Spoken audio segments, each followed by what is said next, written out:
their card at the ballot box. You know what? Honestly, as Americans, we've hardly cared about it. Look at George W. Bush. We call him 43. We call his dad 41. 43 won by 543 votes. All right? We did not go through this with Al Gore. We didn't, and Al Gore had the popular vote. We weren't talking about that. As Americans, we really, truly have not focused on it. It's been the first year because the Democrats are so darn upset because they thought they had it in the bag. But we've never had a president before. You guys have never had, but I use the word we as in, this man symbolizes something. The role of President of the United States, of course, symbolizes something outside just the borders of the U.S. There's a global kind of leader of the free world title that sort of goes with it. We've never had somebody who's been quite as outspoken, quite as controversial, who gets on social media to such an extent. He's very different, come on, to anything we've seen before. Gosh. And to many people, they're uncomfortable with that, Joan. I know they are. And you know what? Change is uncomfortable. When you expect things to be as they were yesterday and they're not, then when you see how it is today, it is uncomfortable. But you know what? We would have never asked Franklin Roosevelt to get off the radio. We would have never asked JFK to get off the TV, the first presidents to use those media. And Donald Trump takes his voice to the people through Twitter, and he won the election through Facebook. But we might have asked those, if we thought those presidents that you just mentioned were guilty of refusing to condemn Nazi protesters or spreading rumours that a previous president was born in Africa or believing that African countries are S-holes or supporting far-right racist organisations in the UK. If we had all of that ammo with other presidents, we would be making those stern protestations against them. All right, but when you're making that, first off, Trump admitted to the mistake. He didn't realize what he had tweeted. All right. The S-holes was made in private, and Durkin, like an idiot, violated that. There were 6 people in the meeting, and you don't do it. And he violated any bit of trust and any bit of ability to work with the president. There have been things that have been taken out of context, and when they're taken out of context, they sound horrible. But what you have to look at is the difference between his actions and his words. And his actions actually stand out above his words.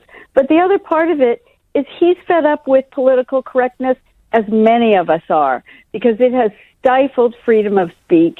It has not dealt with the issues that we need to deal with. Well, for some people, it's just being polite, isn't it, Jan? It's just about politeness. It's not political correctness. It's just about being decent and polite and being measured in how you respond to something, particularly when you're the president. Well, and people have an expectation, okay, he should be polite, he should say it this way, he should be more presidential, he should be that. The fact of the matter is, the more you get caught up in your own shoulds of how he should be, you're not seeing reality. And when you look at him realistically, without judgment, and you look at what he's accomplished and how happy people are, and the positive response, the tax reform, that alone, when it was first coming out, 27% of the population was excited about it. Nancy Pelosi was saying, it's Armageddon. A month later, 47% were happy. Donald Trump, as the media loves to say, he's had the worst approval ratings. Not that I really care about personal approval ratings, because that's not what really matters these days. But he's up over 50% with the things that he's been doing. And I will tell you, in the midterms, the Democrats don't have a chance. Do you think the world needs Donald Trump again? The world? Donald Trump is trying to fix our problems in America, and we have spent a lot of time taking care of the world. And I live over here, and I love living over here, and I understand the perspective. The fact of the matter is that he's saying, you know what? You might not be able to depend on us as much as you had in the past. You're going to have to stand on your own 2 feet because we've got a lot of problems back in America that we haven't taken care of while we were helping the rest of the world. All right, Jan, thank you for your time and for your the broadness of your shoulders on this one as well. Jan Halper-Hayes is advising, she's part of the advisory team for Donald Trump's 2020 re-election team, former worldwide president, vice president of Republicans overseas as well. Peter in Hampstead, what are you making of this? Good evening. Hello, Ian. I wonder if she believes all that stuff. It reminds me of when I was selling photocopiers in the 1960s and 70s. It's beyond belief. Did you see the Michael Wolff article in the Evening Standard yesterday? Yes, I did. He actually... And his interview at the weekend on TV too. Yes. I'm wondering if you can get him on the show. I mean, he's in Europe. You might be able to actually get him to come in and do a question and answer session. What Trump hasn't realized, and what this extraordinary woman doesn't seem to realize, is I'm pretty sure, I'm not 100% sure, but I'm pretty sure he has to put himself before the Republican Party, and he has to be nominated. And I think there are a lot of Republicans who are absolutely, deeply and profoundly ashamed of this ridiculous... But would it matter, though, Peter? This is the curious thing. I mean, I find Donald Trump... curious and fascinating and vile and psychopathic and all of those things. And I think I draw those conclusions because I'm a reasonably intelligent bloke. I didn't even want to do a Donald Trump phone-in here this evening because I hate to kind of dwell on all of this. I'd like to think it's obvious. However, as she said, Jan, our previous guest, who works on his team... that his approval ratings are doing rather well. The tax reforms have gone down pretty well. Various other policies that he's putting into place. He's doing what he said. How do we argue with that? Well, it's very simple. I mean, if he pays all his buddies huge sums of money in tax reform, yes, they're going to be happy about it. But he's borrowing all this money from the Chinese and from the God knows whom. His national debt is going up and up and up. It's all written in Times Square on that ticker tape thing, isn't it? The American national debt. They have to pay... the amount that they have to pay is going to come out of the tax take. They're going to pay more in interest. It's a tightening spiral. I mean, somebody said to me that a lot of Republicans believe in the rapture, and they believe that the national debt doesn't matter because the saintly will be sucked up into heaven. And they actually believe this stuff. That's why the national debt in America doesn't matter. But I mean, we've got a situation where Mueller's tightening through, and his results should come up. I don't know. Was it the autumn times until something like that? I think he's going to resign before he faces probable impeachment. All right, Peter, thank you very much indeed for that. More comments on this, 0345 6060 973. Also, in the next half hour, you'll hear from the Shadow Foreign Secretary, Emily Thornberry, who I spoke with just before we came on air. Reference the leaked letter that Boris Johnson sent to the Prime Minister about his potentially revised position on the Irish border question. All of that's on its way. It's 10:30. The latest news headlines come from Paul Smith. The bad weather's closed schools, cancelled flights and train services and caused a number of serious road crashes. People are being told to avoid travelling at all in large parts of Scotland, where up to 40 centimetres of snow is forecast into tomorrow and Thursday. Forecasters warn these conditions will continue all week. A leaked letter, that's from the Foreign Secretary to the Prime Minister, suggests Boris Johnson believes there will be checks on the Irish border after Brexit. He's told Theresa May it would be wrong to see the government's task as maintaining no boundary. Trustees at the Kevin Spacey Foundation UK say it'll close tomorrow after claims of sexual misconduct against the actor. It worked to encourage young people in the arts. LBC weather, some more heavy snow in eastern and northern England tonight, as well as eastern Scotland. Dry and clearer further west and in Wales. Very cold, an overnight low of -10 degrees. This is LBC. I'm there as she's rushed down the corridor of A&E. Her blooded hands are hanging limp from the side of the hospital bed. She desperately needs a transfusion. She keeps asking for her fiancé. We turn the corner, and I'm here, finally, in the snack aisle. I pick up a selection of crisps before realising that I forgot the potatoes. Back to the fruit and veg aisle it is then. As a blood donor, you can save someone's life while going about yours. Register at blood.co.uk. Last year in England, more than 250,000 workplaces took on an apprentice. I'm here with Brian, Managing Director of Berth and Boat Company, to find out how apprenticeships have benefited his business. We've been in business since 1877, and I think it's vitally important to have new talent coming through the ranks. We've successfully trained some 65 apprentices over the last 10 years, many of whom are now at the heart of our business, helping us to win new contracts and deliver better products.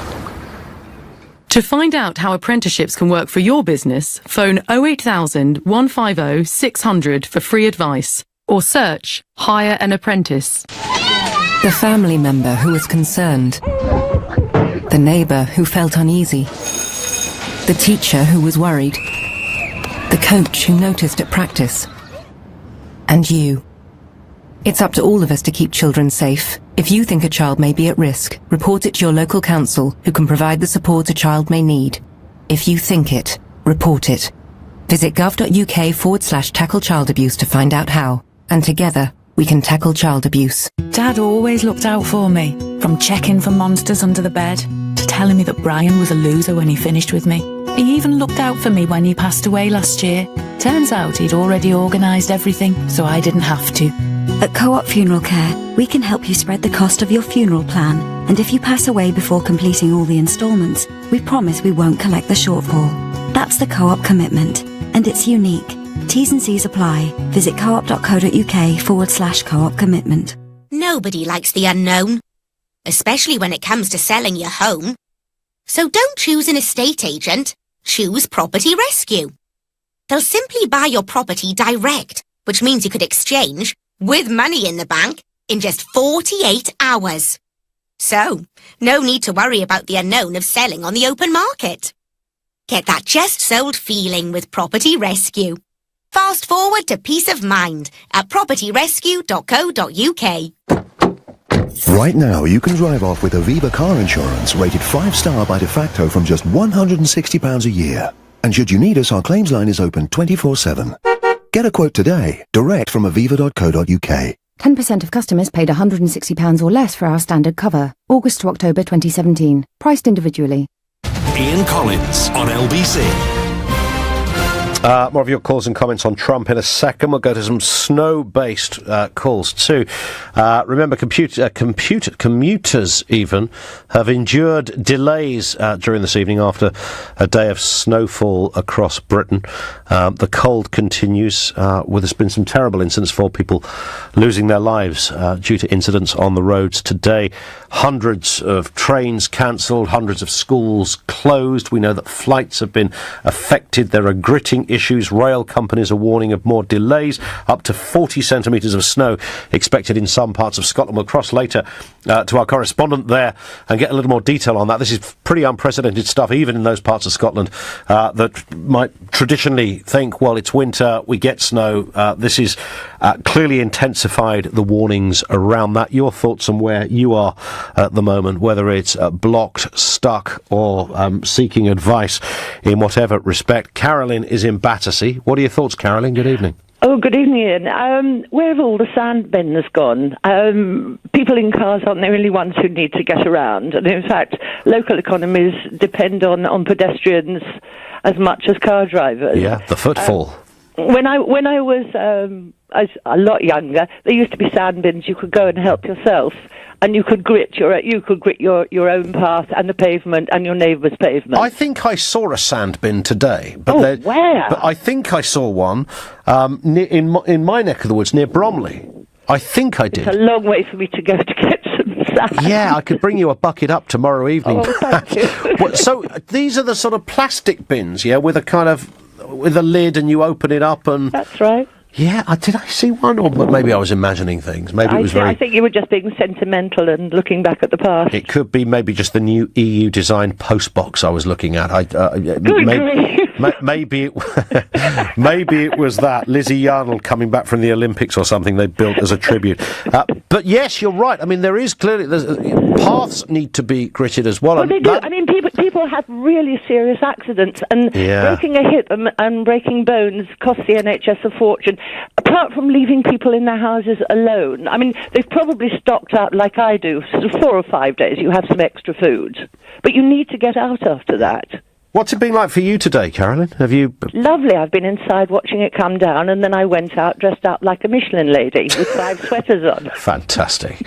You see, I was in a similar place as that. I was snowed in to the point couldn't get the car out, and no vehicle could get to... So I couldn't get a cab to get to the station, and even if I got to the station, the trains were sort of up the Swanee as well. But it changes. This is the difficult, the sort of capricious nature of this beast from the east, whatever they're choosing to call it. So young. You know, we used to have this used to go on for 5-6 weeks, and then early 5 or 6. What happened to that? Is this global warming, Carolyn? Is that what's gone on here? Pass. So I didn't really... I mean, people often talk about we used to have winters of snow. I think there's a picture of me as a kid in snow, but even that wasn't anything fantastic. These 5 or 6 week snowy winters.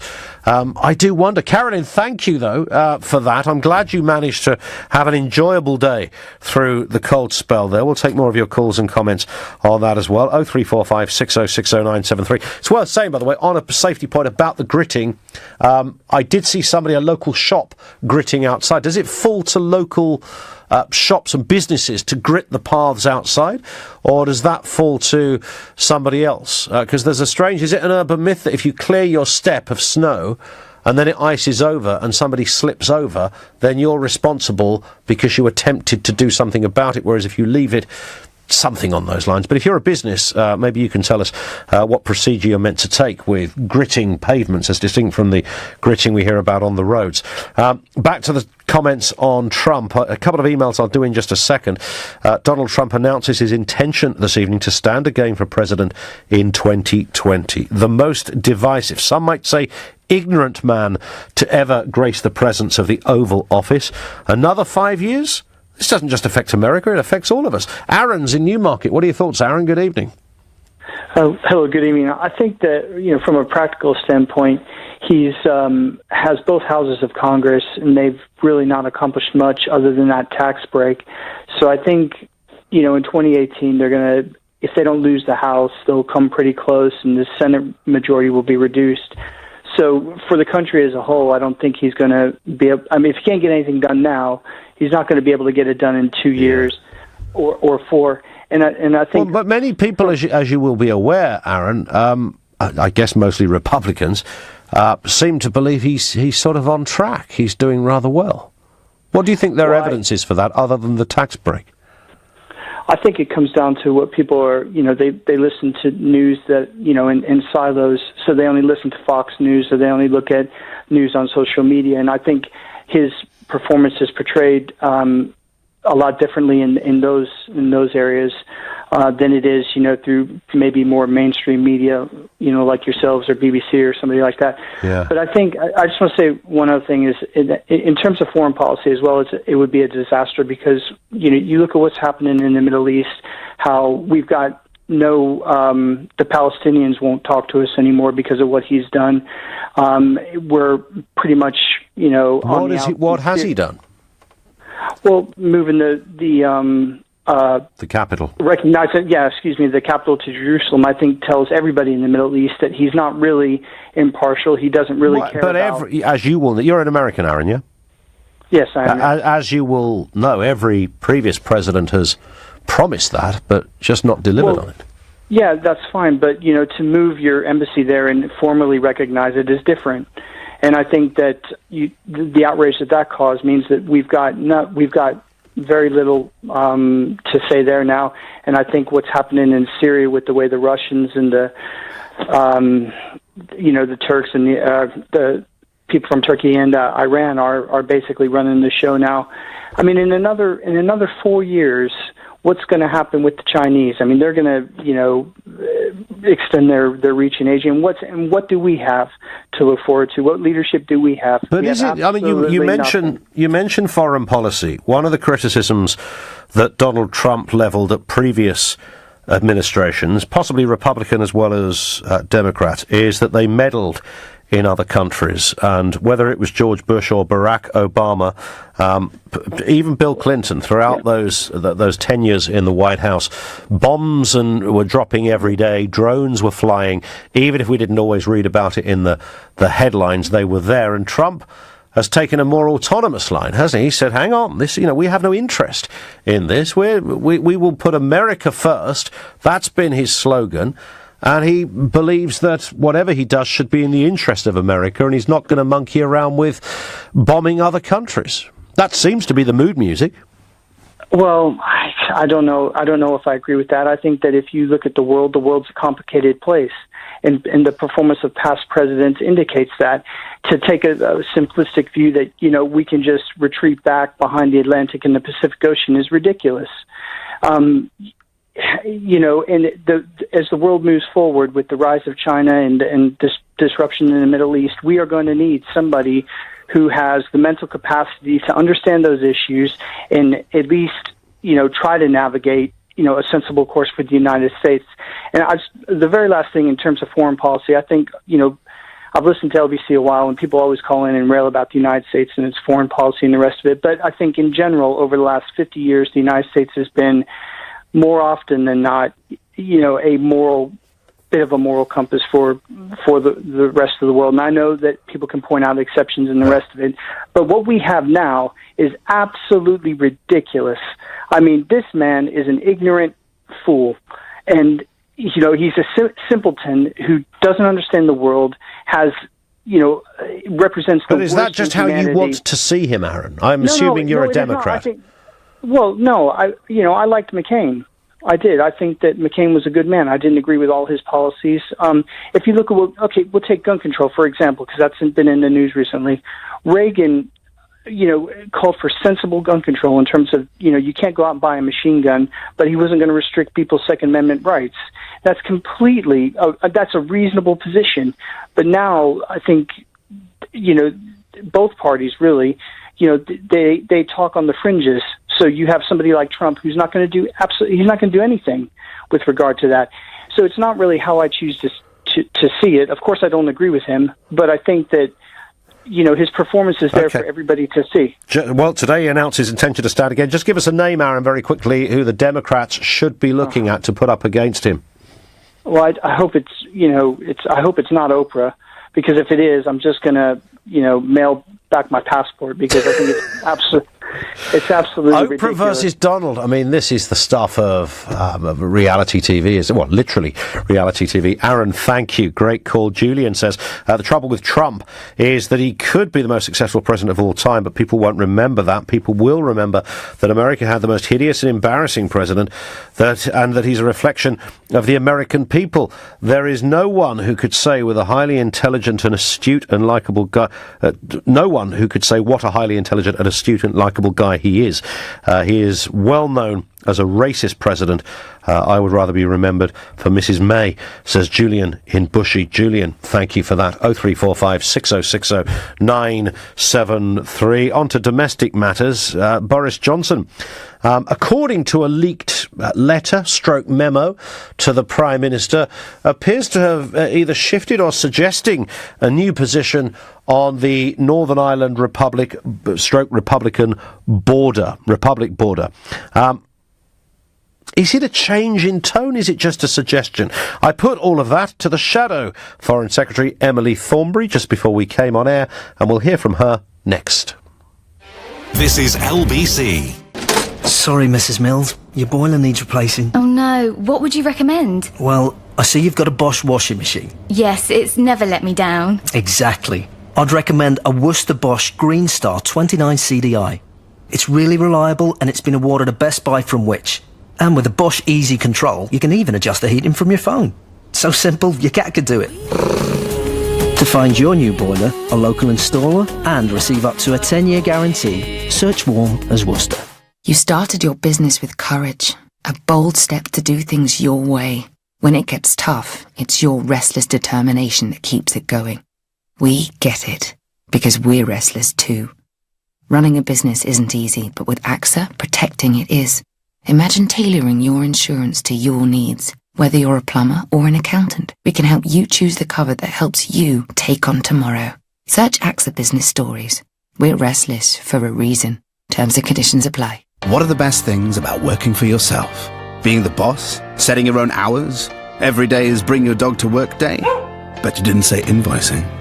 Send customized invoices in a moment with QuickBooks. Know when they've been seen, paid, or are overdue, so you can stay on top of your cash flow and get back to more enjoyable things. QuickBooks, backing you. Available now for up to 50% off your first 6 months. For terms and conditions, visit quickbooks.co.uk. At British Gas, we have everything you need for when winter does its worst. Don't forget you can get up to £100 to treat yourself when you buy selected home care products online by the 28th of February. Home care boiler cover starts from as little as £12 a month. That's less than 40p a day and includes a yearly service. Search British Gas Home Care. Terms and conditions apply. Name something you'll find at home that has the greatest value. Teddy, Lucky Underpants. Oh, love letters. Sweet. But no, it's Vodafone's unlimited fibre home broadband. Download and stream as much as you want for 18 months, all for just £20 a month, plus £9.95 delivery for existing mobile customers. Oh. Get the UK's lowest priced unlimited fibre home broadband, plus home phone. The future is exciting. Ready? Vodafone. 18-month agreement subject to credit check and availability. Full terms at vodafone.co.uk/broadband. Offer ends 28th Feb. When a stroke strikes, the damage spreads like a fire in the brain. When you spot any single one of the signs, think and act fast. F. Face. Has it fallen on one side? A. Arms. Can they raise them? S. Speech. Is it slurred? T. Time to dial 999. The faster you act, the better their chances. So even if you're not sure, act fast. Make the call. Dial 999. Ian Collins on LBC. Call 0345 6060 973. Well, these assertions that he's been making... These calls on Donald Trump coming up in just a few moments' time. Also, we'll talk snow. Boxing is on the agenda as well, due to the tragedy at the weekend of a British boxer losing his life. One charity calling for a total ban. We'll react to that as well. Now, in a leaked letter from Boris Johnson to the Prime Minister, the Foreign Secretary appears to make the case for some kind of hard border between Northern Ireland and the Republic. It was as recently, of course, as November last year when he said there can be no return to a hard border. There can be no hard border. That would be unthinkable, and it would be economic and political madness. His words. He now appears to argue that there is already a sort of a border, so let's run with that and ensure it doesn't get any bigger. Well, just before we came on air, I spoke with Emily Thornberry, the Shadow Foreign Secretary, and began by asking her reaction to this leaked memo. Well, these assertions that he's been making, these reassurances that he's been giving, have been assurances that he's been giving in the British Parliament. And he has been lying to us, let's face it. He's been saying that there won't be a problem, that there won't be a hard border, that there can't be a hard border. I asked him last week, and he said there was no problem. And now we know the truth, which is that he knows the truth, which is unless we have some form of customs union with the European Union, there will be a hard border. I have to say, everyone has been telling them. We thought they weren't listening, but they clearly, even they, can't keep putting their fingers in their ears and saying la la la. But the truth is that they want to continue to kid the British public. They want to kid the British public that they somehow or other have some form of solution. And they don't. The truth is they don't know what they're doing. You're accusing the Foreign Secretary of lying to Parliament, to the British people? That's right. I'm accusing him of lying to Parliament and to the British people, and he has form for this. It is like the £350 million on the side of the bus that we were going to get for the National Health Service if we left the European Union, and we're not going to get it. And he thought that he could survive that, and he thought that he could survive this. I appreciate it's your job to put the worst possible spin on these things, but isn't this just a case of a cabinet minister floating an idea to his boss? Isn't that the purpose of cabinet? This is a leaked letter, after all. Okay. This is evidence of them looking very carefully at what they can do in the future in Ireland and not being able to find a solution.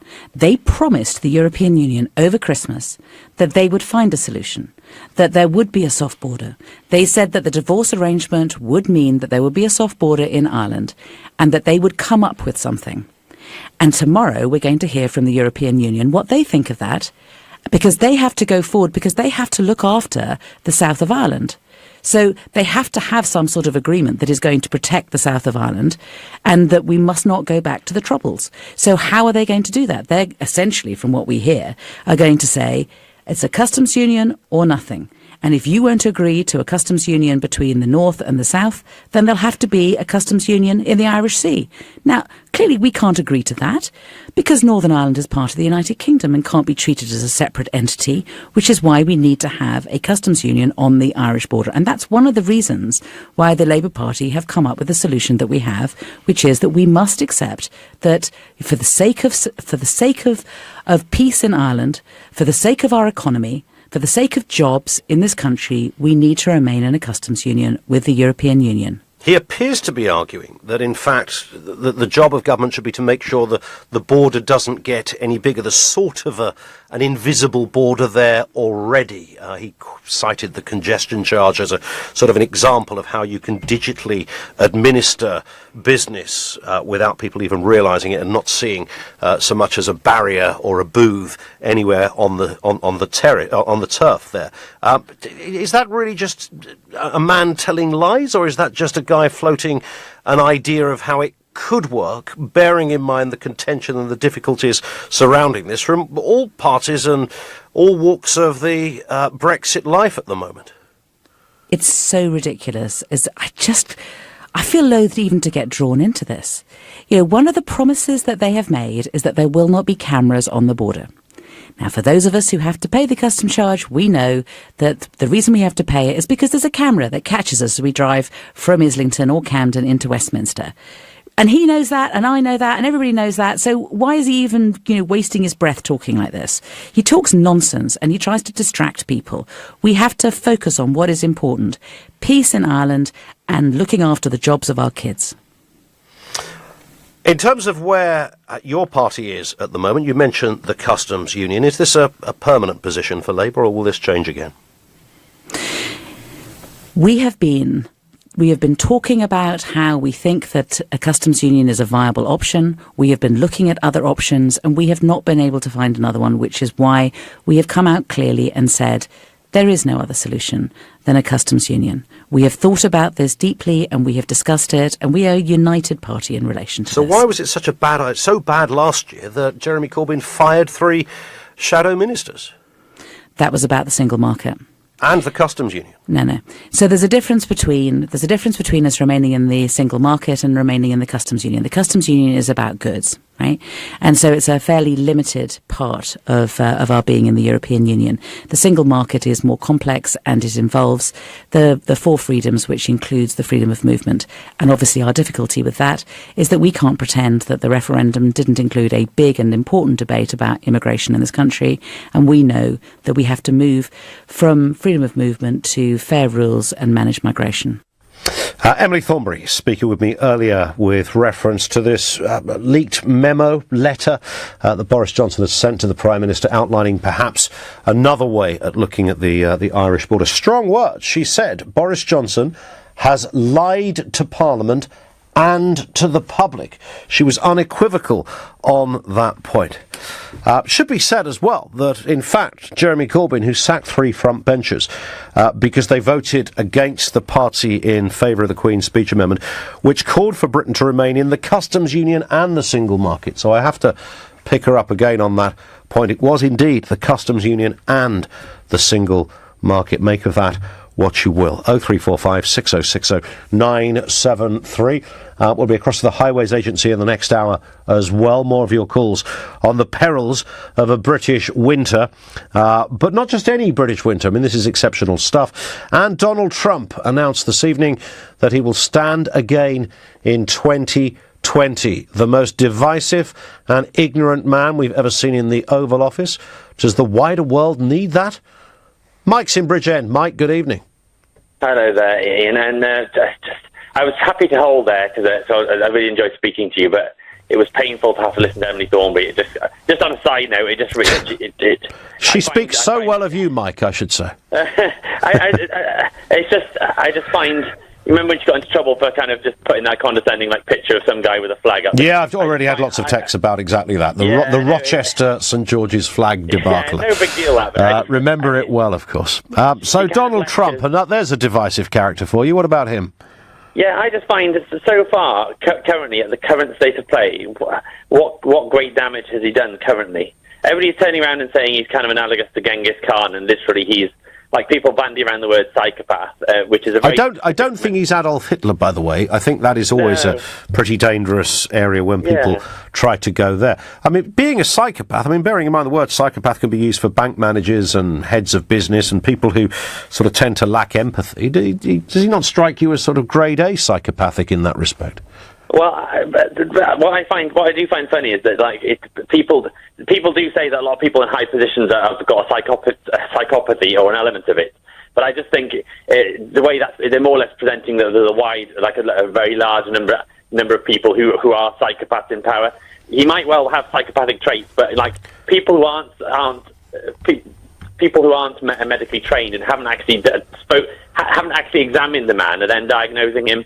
And a lot of... Well, indeed, but I think we have to just be careful of how we use the word psychopath. Psychopath doesn't mean you're going to take a meat cleaver and start, cutting people up down the local street. It has wider meanings. But did you not think, though, Mike, we've had a kind of politics, have we not, in the last few years? Throughout the world in lots of different ways, and Trump appears incredibly brash and incredibly, to some people, tactless would be, to put it kind, repugnant would be slightly stronger. Can you see how he's divided people in this way? I can see how he's divided people, but what I do find unusual is that one thing he has, and it's very weird, is in many respects you can level all the obvious criticism against him, but one thing that the all-pervasive view of America is that essentially, and it might prove to be true going forward, is that essentially it's a declining power and it will gradually ebb away and it will kind of fall apart. And you never really saw many people actually saying, well, no, it's funny that he's by saying the America First narrative, he's actually saying that he wants to basically having a resurgent America. Okay, we got there. Mike, thank you. I understand that. I get the America First. Any leader should be able to say that. That's fine. I'm sure it won't be the last time between now and 2020 we revisit Trump Towers. The World of Sport paying tribute to a British boxer who died at the weekend. One charity calls for the sport to be banned.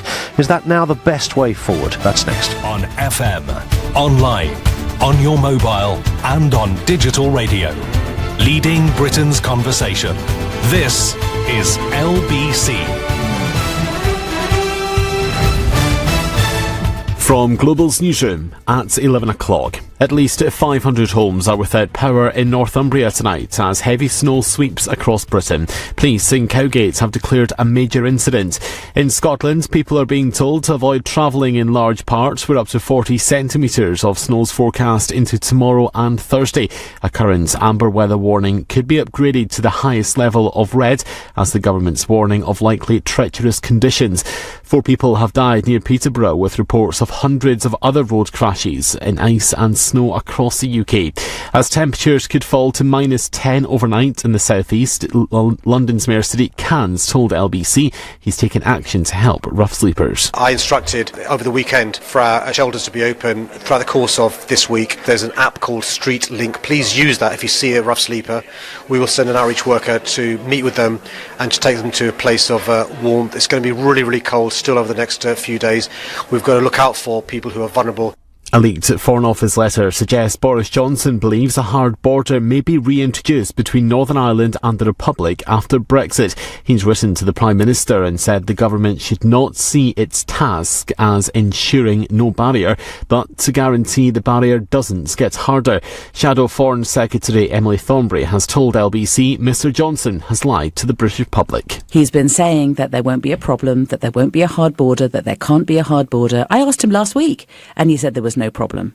And now we know the truth, which is that he knows the truth, which is unless we have some form of customs union with the European Union, there will be a hard border. A mother and two of her sons were among the 5 people who died in an explosion in Leicester on Sunday. They lived above a flat and a shop. Her husband is believed to have been taken to hospital. These people have bought flowers in their memory. I don't feel real. I feel physically sick talking about it. I was telling, I broke down. I was thinking, I couldn't never picture myself buying flowers for a dead friend. I was with him on Saturday night as well, and he'd always just find something to laugh about. After claims of sexual misconduct against the actor, trustees at the Kevin Spacey Foundation UK say it'll close tomorrow. It works to encourage young people in the arts. Donald Trump will run as US President's campaign again in 2020. He's already starting work on his team to help him. LBC weather, some more heavy showers in eastern and northern Scotland and eastern England and eastern Scotland. Dry and clearer further west and in Wales as well. As I said, feeling very cold tonight, a low of minus 10 degrees. From Global's newsroom for LBC, I'm Paul Smith. This is LBC from Global, leading Britain's conversation with Ian Collins.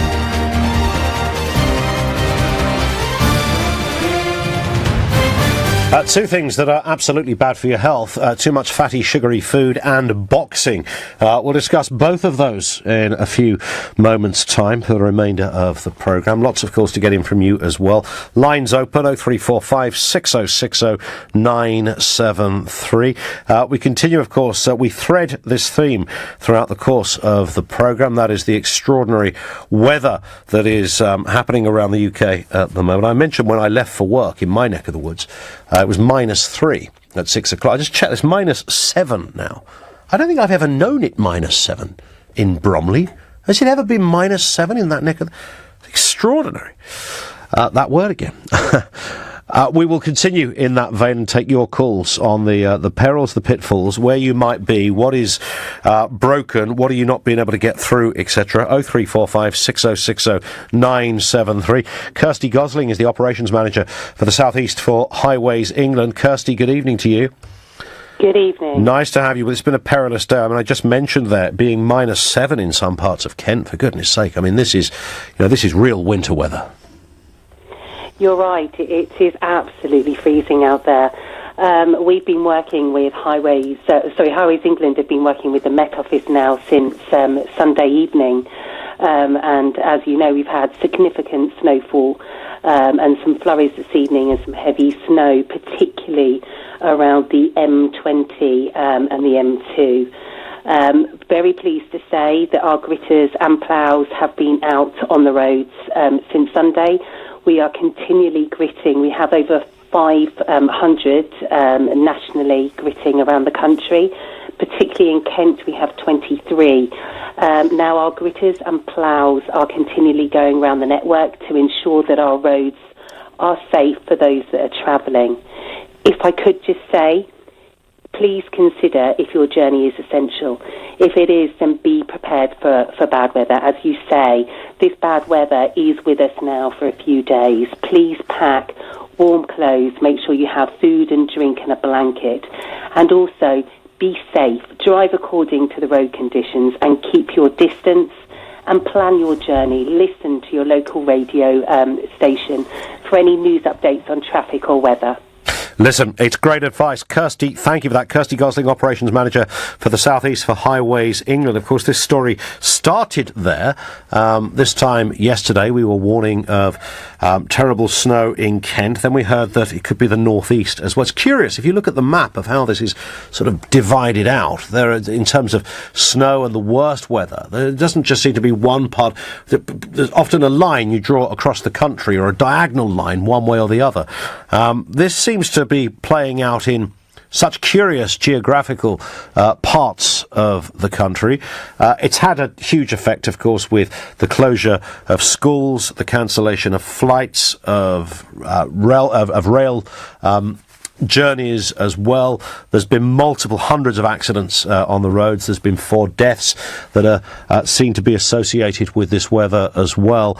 And of course, it's not going away just yet. Let's speak with Helen Roberts from the Met Office. Evening to you, Helen. Hello, good evening. I mean, I just mentioned a second ago about, in my neck of the woods, it's -7 at the moment. It's never been -7 since I've been alive, I don't think. This is here to stay for a few days as well. Yeah, you're right. It's really exceptionally cold right the way across the UK at the moment. The winds have come all the way from Russia across the cold European continent heading in our direction. And it's been persistent as well, so the temperatures are just dropping and dropping. We saw minus double digits across some southern parts of the country, which is pretty unusual. Yeah, and nowhere seems to be fully immune from this. Everywhere there's whilst some places have avoided the snow, I mean, the cold, that's sort of unavoidable right now if you're in this country. Yeah, absolutely. And tomorrow and Thursday, the wind strengthens further, so really feeling bitterly cold outside in that wind. And you're right to say that not everyone is seeing the snow showers, but equally, nobody is completely immune from them either. It is the east of the country that's bearing the brunt of the heaviest and most frequent of the snow showers, but other parts of the country further west are seeing them as well. And we know that in Scotland there is a particular forecast that potentially 40 centimetres. Yes, really exceptional amounts of snowfall, and that would be on what's already there as well. So certainly some problems expected in that part of the country over the next 24 hours or so.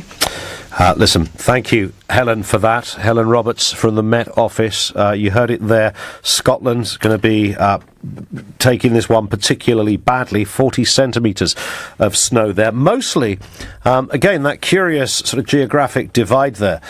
Mostly down the east side of the country. So whether that's the northeast or the southeast, it's that area that has really been caught in these blizzards and these heavy snowfalls. But other areas too, there were little pockets around where there's still been flurries of snow. So it's a sort of slightly unprecedented few days in that respect. But of course the danger now, can't overstate this enough, is that after today there's a lot of slush out there.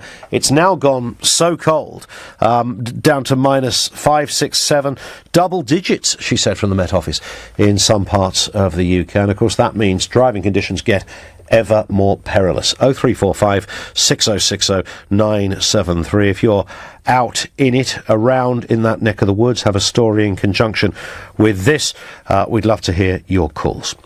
You can text as well, of course, 84850. Now, as the world of sport pays tribute to the British boxer Scott Westgarth, who died in hospital after falling ill following a fight in Doncaster on Saturday, one charity is calling for a ban on the sport. And for many people, it's just about reached the point now where it's unacceptable to even have a legal status for the sport of boxing. The charity Headway have made it clear, not for the first time, that they would certainly be in favour of a ban on this. 0345 6060 973. Let's speak with Colin Hart. Colin is I think we can say, legendary boxing columnist for the Sun newspaper. Evening to you, Colin. Yeah, good evening, Ian. You'd be, I'm sure, familiar with it. You know, every few years this argument comes up about whether boxing is safe. Somebody has a terrible injury. In this case, a British boxer dies. Can you understand the arguments that ask for a ban? Yes, of course I can. I expect it. The thing is, of course, that I cannot possibly deny that boxing is arguably one of the most dangerous sports in the world, although statistically it's not nowhere near the most dangerous. You wouldn't believe this, but swimming is even more dangerous than boxing in terms of people dying. I mean, I could throw statistics at the abolitionists. We've had 5 deaths in boxing in this country in 32 years. We've had 3 in the last 5 years. When you look at those stats, it's not as bad. But we haven't had 3 footballers die in 5 years, have we? Or 3 tennis players? You can't make an excuse for any death. And when you've got a high-risk sport, a high-risk contact sport, whether it's taekwondo, whether it's rugby, whether it's boxing, every so often, unfortunately, we're going to get a tragedy like this. It's inevitable. I mean, last year there were over 3,000 contests in professional boxing in Britain, and of course, nobody died.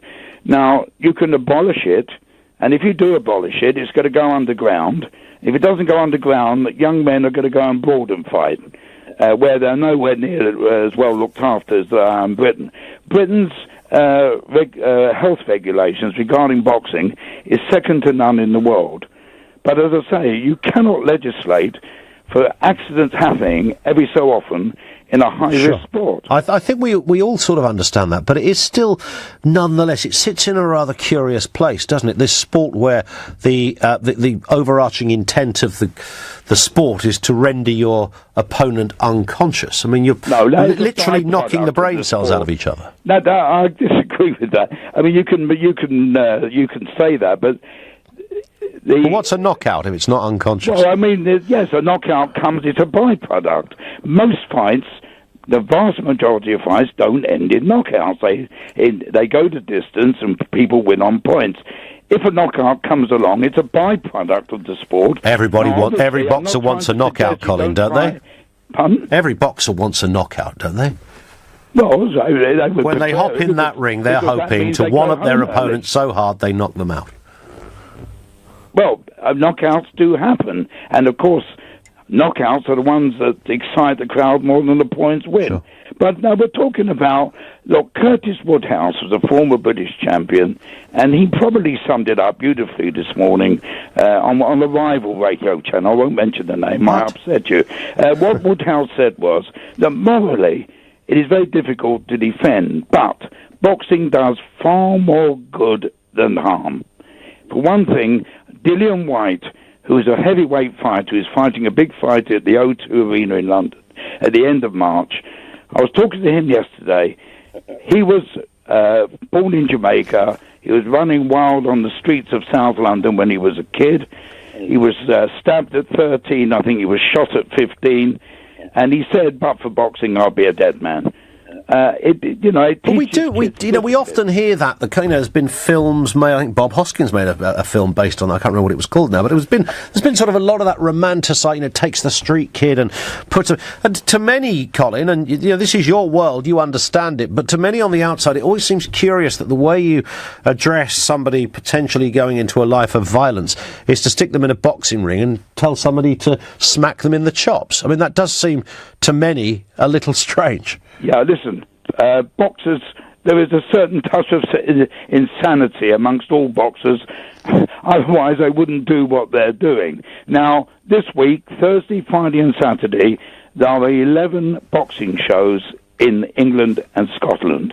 I'll guarantee you, despite the tragedy that happened to Scott, not one fighter will pull out of those 11 shows because of that tragedy. But it's not just that. What they're doing. I get it, Colin. They're happy to do it. It's not. I understand that, and there are lots of people who are happy to do dangerous sports. But it's not just a case, of course, of whether somebody loses their life. It's the other irreversible damage that happens. It's rare. Other than, oddly, I bumped into Barry McGuigan just 2 weeks ago in a TV studio.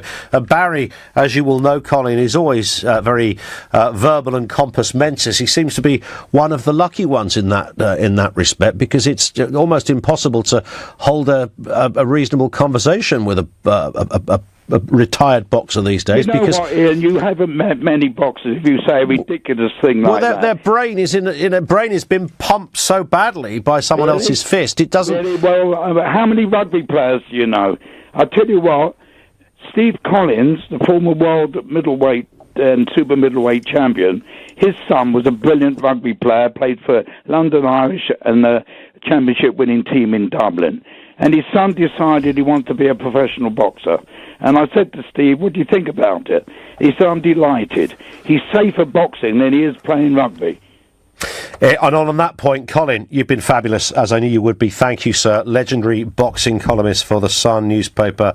That man has written more words about that sport than probably anyone else in the land. A highly respected journalist in his world. I fundamentally disagree with him. I find it absolutely bananas that we have this thing called boxing. I used to find it funny. People would go, yeah, the boxing's on tonight, isn't it fantastic? And I would watch it for almost comedic value to see how stupid my fellow humanoids could be by cocking their leg over a rope into a ring and smashing somebody in the chops. This is meant to be a sport. Apparently it involves some level of skill. I appreciate there's fitness involved, but let's just try and intentionally knock the brain cells out of my opponent. Can anyone square that circle? When we have a charity call, as you would imagine, the charity calling for a ban, of course, are very much linked to brain injuries. It's a brain injury charity called Headway. They're demanding for it to be outlawed, and understandably so. It seems crackers in the 21st century that we still pay money, and I mean it's such big money, the world of boxing, to see somebody attempt to render their opponent unconscious. 0345 6060 973. Don't go away. Terry in Tower Hamlets with you next on LBC. LBC Through Your Workday with James O'Brien from 10, followed by Sheila Fogarty at 1 p.m. You are claiming that killings aren't happening. They were fighting each other. Does any of that justify carpet bombing flats and hospitals? No, I mean... yes or no, Ali? It's not a carpet bomber. OK, I'm afraid you are an apologist for Bashar al-Assad, and I've had enough. Leading Britain's conversation. This is LBC. The family member who was concerned. The neighbour who felt uneasy. The teacher who was worried. The coach who noticed at practice. And you. It's up to all of us to keep children safe. If you think a child may be at risk, report it to your local council, who can provide the support a child may need. If you think it, report it. Visit gov.uk/tackle child abuse to find out how. And together, we can tackle child abuse. Don't break down now. I've got friends round tonight. Oh, don't break down now. I've got to open the shop. When winter does its worst, you need a boiler you can rely on. With British Gas, there's 10% off all new boilers and installation until the 31st of March. So you'll save at least £250 and get a 5-year warranty for added peace of mind. Search British Gas new boiler. Conditions apply. At PlusNet, we say let's hear it for small businesses, the micros that think mega, run by work all day, worry all night warriors. No home life, no love life, no lunch hours or happy hours, only long hours. Our super fast business broadband is for you. Reliable, affordable, with support anytime you need it. Christmas Day, New Year's Day, May Day, May night, whenever, because you guys, you're the future. You make us proud, and you know what? Here at PlusNet, we'll do you proud. £1 could buy you a couple of minutes at the hairdresser's, or a handful of cinema popcorn, or £1 could buy you a Thunderball ticket for a chance to win £500,000. Bit of a no-brainer, really. Thunderball, only from the National Lottery. For just £1, you could win £500,000. Why not play this Tuesday? Rules and procedures apply. Players must be 16 or over. No harm in a little snack, is there? Although around half the sugar our kids eat comes from snacks and sugary drinks. Whoa. And too much sugar could lead to the build-up of fat inside and painful tooth decay. Oh no! So what can we do? Look for 100-calorie snacks. 2 a day max. Look for 100-calorie snacks. 2 a day max. Look for 100-calorie snacks. 2 a day max. Look for 100-calorie snacks. 2 a day max. Search Change for Life for healthier snack ideas and money off vouchers. Relocating your company's office is likely to be one of the most expensive events in the history of your business. The consequences of getting it wrong simply don't bear thinking about. Speak to Maris Interiors, who've been designing, fitting out and transforming workplaces for over 3 decades. Book your free consultation, attend a free seminar, or get a free guidebook. Go to officerelocation.co.uk. Maris. Workplace Design Experts. Ian Collins on LBC. Leading Britain's conversation, Terry emails me, but this is reference to snow. I heard Ian Dale get picked up on this earlier. When I said it was going to be 40 centimetres in Scotland, Terry says, speak English. Is 40 centimetres 2 feet or 2 inches? I don't want to destroy your youth and vitality, Terry, but it's been centimetres for about 40 years in this country, nearly half a century. It's been centimetres. I've only ever grown up with centimetres. I don't remember inches. Although we do still measure... Well, no, it depends where you go. When I went to the docks the other day, that was... height was in inches, was in metric. And weight was in metric as well. Struggle a little one with that one because that's different again, isn't it? Stones and pounds and stuff. But yeah, so 40 centimetres, I don't know. Maybe it's 5,000 inches, I don't know. But I will... I know it's not. But thank you, Terry. Appreciate that. But yes, half a century of metric. Makes you old, doesn't it? 0345 6060 973. We're just responding to the news of the charity Headway that are calling for an outright ban on boxing. A lot of people are picking up on the point that, well, is a ban practical? Don't go away, David, with you in a second. Terry is in Tower Hamlets. What are your thoughts, Terry? Good evening. Hello, Ian. Hi. Yeah, when I was a child, right, when we was at school, there was a big punch-up in the playground. We used to make a ring for them to have a punch-up and all that. But since then, I've grown up and matured. Yeah. Now, you know, just these stupid idiots see two men in a ring punching the hell out of each other. Anyway, it'll never be banned, because not in our lifetime anyway, because there's too much money involved in it. And you're in Tower Hamlets, of course, which has a very proud boxing history. York Hall, of course, in Bethnal Green and various other areas. It's, you know, that part of the capital has been synonymous with boxing for many people, Terry. Yeah, but do you reckon, say it was never, ever knockouts, it was just on points. I don't think it had half an audience what it gets now. I reckon most of them are just bloodthirsty. I've got a mate, he's mad on boxing. He's just a bloodthirsty person anyway. People want to, people are looking for violence. Yeah, of course it is, yeah. As I say, I've grown up now since then at school. You see two boys having an argument, all having a punch-up. And everybody shouting, fight, fight, fight. Remember that? I mean, that was the way it was at school. The little boys in the men's bodies, you know. I mean, when I was speaking to Colin a second ago, I mean, he made the point that, well, you know, what about rugby and other sports? But of course, the intention of rugby isn't to injure. You have an injury as part of what happens. Well, with boxing, you know, you're just punching somebody either in the kidneys or the face. What load of rubbish, swimmers, more swim. He reminded me of Trump, that bloke, when he said more swimmers die in boxing. I think there's probably a curious swimming a lot because she used to train the swimmers. All right, there's probably a curious statistic, Terry. I think that's probably what he was referring to. That would surprise us that more people have died. You know, in the same you hear those every again. More people die doing one thing than doing another, etc. Probably 60-year-old swimmers who retired. But yes, maybe that was the case, or swimmers who were in a bag. I don't know. So in terms of banning it, I mean the arguments that are coming up against that. Tony makes the point here. He says banning boxing not realistic. People like fighting. They like watching others fight. If licensed boxing is banned, then unlicensed or unsafe boxing will take its place. What do you say to that, Terry? No, it may never be banned. It's too much money involved in it. Not in our lifetime. It might be when people were wised up. I say in 100 years' time it might be. Do you know what I mean? Because let's face it, we're getting more and more snowflakes now, aren't we? So eventually it might be banned. Literally. Well, that's what's strange about it. Bearing in mind we're a nation obsessed with health and safety. There's all manner of rules and regulations, and I don't dispute the point that in terms of regulations around boxing, this country has probably, done more perhaps than many other. But, being the safest boxing country is a bit like being the most sober alcoholic, isn't it?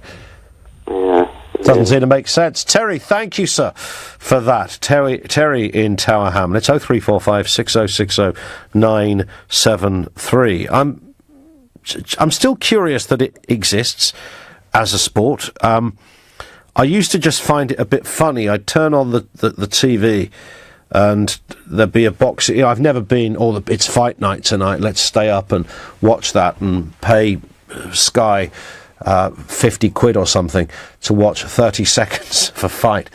And Frank Warren can get richer and Don King can buy another big car or a big hairdo, one of the two. I met him once in a studio. His hair really is that big. I mean, it's kind of an affected style to promote Don King. Yeah, extraordinary figures, and there's clearly billions in this sport, but it's always just seemed, if it wasn't so tragic, it would just be funny. Here's a sport where you go into, I don't understand the discipline thing, I don't understand that it takes you off the rocky road to crime, so let's get in a wrestling ring. If you speak to boxers, it's pretty rare. I mentioned McGuigan, who I bumped into the other day, but it's kind of rare. You bump into most of them. And there is, I don't want to sound harsh when I say you don't often meet an intelligent boxer. I mean, that's not, you sort of don't really. And there's a reason for that. That's because they've had their brain cells punched out of their own head. And that sounds crass, but that's kind of the problem. It is exactly that. And when a charity like Headway come along, who are a brain injury charity, that see the devastating effects of this. And we're all aware of, it was Michael Watson, wasn't it, that was downed by Eubank and, of course, never fully recovered, was left with terrible brain injuries. Even those that continue on Civvy Street, you have a conversation with somebody who's a boxer or a pro boxer, they're about half a minute behind you.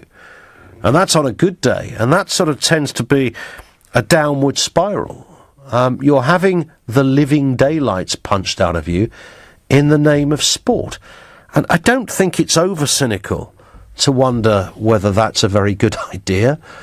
It is a sport where people will attempt to knock out their opponent. And if they're not punching you in the chops or the lug hole, then it's right in the kidneys. A big old smack there. I mean, who with a straight face thinks that's okay?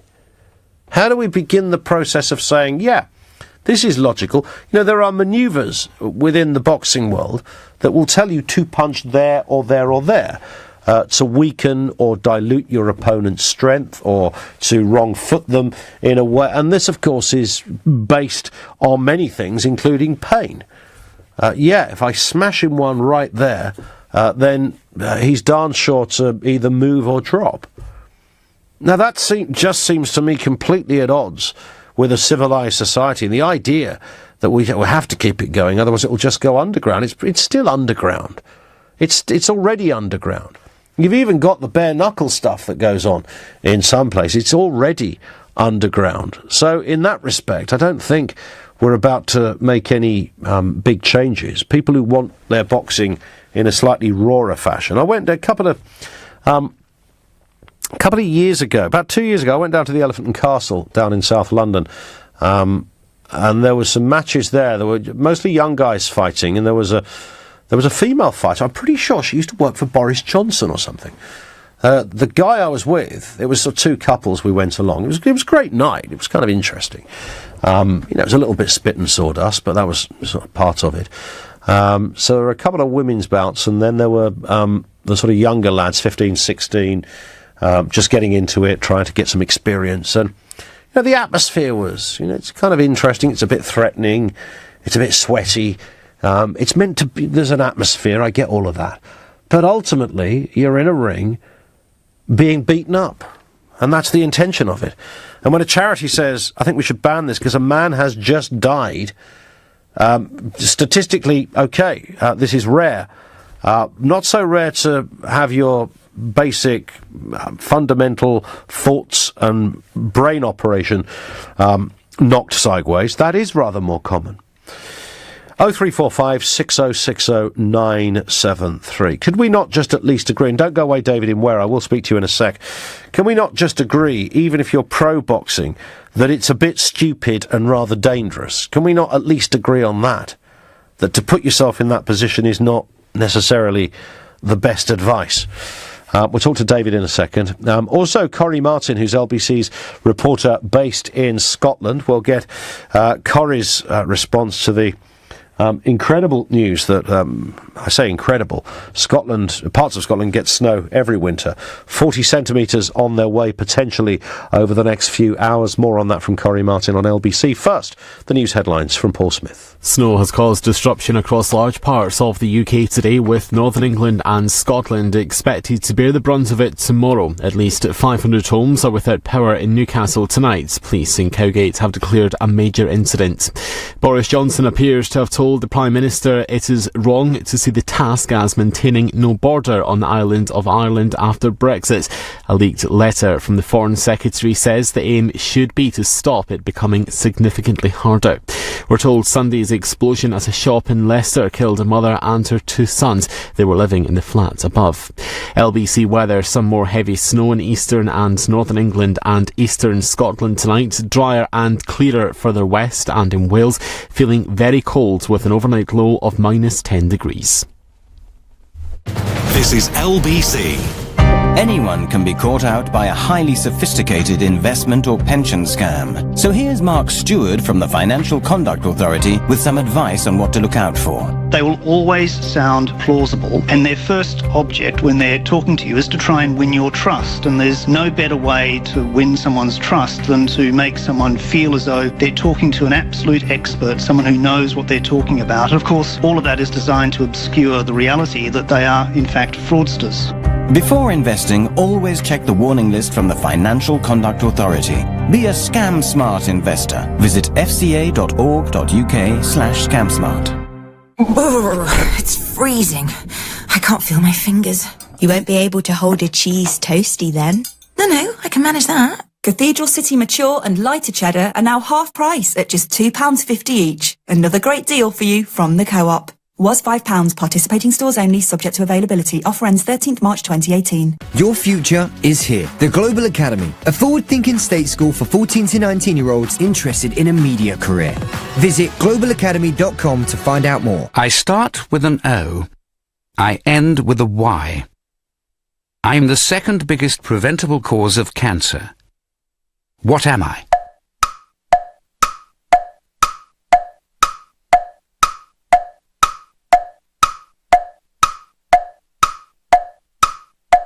Did you guess it? The biggest preventable cause of cancer after smoking is obesity. Search Cancer Research UK Obesity for the facts. Apparently, there are still some people who say they don't want to apply for an Ocean credit card. That's amazing, because there's a credit limit of up to £1,500. Text so you keep control of your spending, and you can see if you'll be accepted before you apply at checkocean.co.uk without affecting your credit rating. But I know the real reason people say they don't want to apply, because they've already got one. To apply for an Ocean credit card, go to checkocean.co.uk. Intelligent Lending Limited is a credit broker. Capital One is the exclusive lender. Block management? It's a doddle, isn't it? I mean, once you've got budget approval, all you need to do is your service charge invoices, health and safety regulations paperwork, do the cleaning, the gardening, general maintenance, sort out site inspections, arrange contracts, insurance, emergency representation. Yes, block management. Such a doddle. Save time and money and cut down on the stress. For complete block management solutions, just call ABC Estates. ABC will take care of all your day-to-day management, leaving you as happy as Larry. For complete block management solutions, see abcestates.co.uk or call 0800 888 6688. This is LBC with Ian Collins. Leading Britain's conversation, 0345 6060973. You can text 84850. We're on the phones with you in just a second. Don't go away, David, in where you'll be on next. Just responding to that boxing story. More from you in a second. First, let's just find out a little more about where it's going to be treacherous. We know that Scotland is going to take a bit of a hit this evening. LBC's reporter in Scotland joins me from Glasgow, Corey Martin. We keep hearing this word, Corey, or this phrase, 40 centimetres.